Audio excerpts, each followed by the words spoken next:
unatumia magnesium kama dawa yako kuu kabisa unapoona hali ya gesi imejaa sana katika tumbo? Na kwa nini kila wakati unatumia esomeprazole ni kama dawa yako kuu ya kuweza kutatua changamoto ya gesi sana na hali ya kiungulia kikali?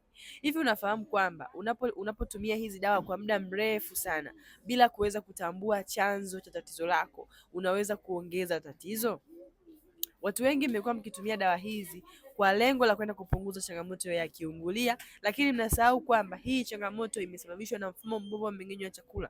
Kwa hiyo ili uweze kupona au ili uweze kupata suluhisho la moja kwa moja ya changamoto yako, ni lazima tuweze kutambua mzizi wa tatizo, yaani turekebishe mfumo mzima wa mmeng'enyo wa chakula kuanzia ndani, ndipo utapata matokeo ya kile ambacho unakihitaji.